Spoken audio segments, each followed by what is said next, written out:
তোর নাম ধরে ডাকে। আই কৌশিক, ওই কি সমস্যা? আমার নাম ধরে ডাকতেছো কেন? সিনিয়র আমি তোমার। আই কি সমস্যা? কি আমার নাম ধরে ডাকতেছো কেন? সিনিয়র আমি তোমার। আরে আজব, আবার ভেঙাচ্ছ আমাকে? তোমার সাহস তো কম না? কি কিছু বলি না দেখি কি ভাবছো? যা ইচ্ছা তাই করবা? কি করবেন আপনি? কিছুই করতে পারবেন না। কারণ কারণ কারণ আমি একটা মেয়ে, সিম্পল। তা এতক্ষণ তুমি বিরক্ত করতেছিলা কেন? এমনি না, মানে আমি জানতে চাচ্ছি আপনি আমার বাবাকে চিনেন কিভাবে? ও, স্যারের কথা বলতেছো? স্যার তো আমার ফিজিক্স টিচার ছিল স্কুলে। ও আচ্ছা আচ্ছা। কি আচ্ছা আচ্ছা? একটা প্রশ্ন করি, করো। আপনার নিশ্চয়ই অনেকগুলো গার্লফ্রেন্ড, তাই না? মানে এটা আবার কেমন প্রশ্ন?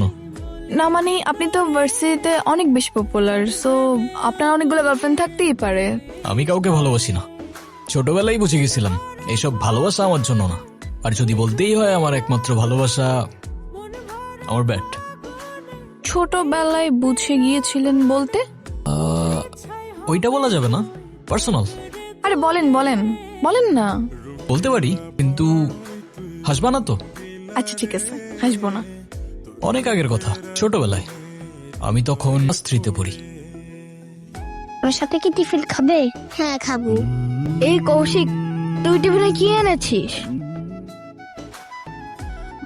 আর দেখ আমি কি এনেছি টিফিনে।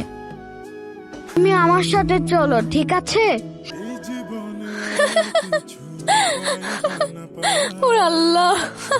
এই এই তুমি কথা দিছিলে আমাকে তুমি হাসবা না। ধ্যাত, তোমাকে বলাই আমার ঠিক হয়নি। না মানে সরি, আসলে আপনার ছোটবেলার কাহিনী এত কিউট যে না হেসে পারলাম না। হ্যাঁ, আমার কষ্টের কাহিনী তোমার কিউটি লাগবে। আমার কাছে ব্যাপারটা কত সিরিয়াস তুমি জানো? আচ্ছা ঠিক আছে, সরি।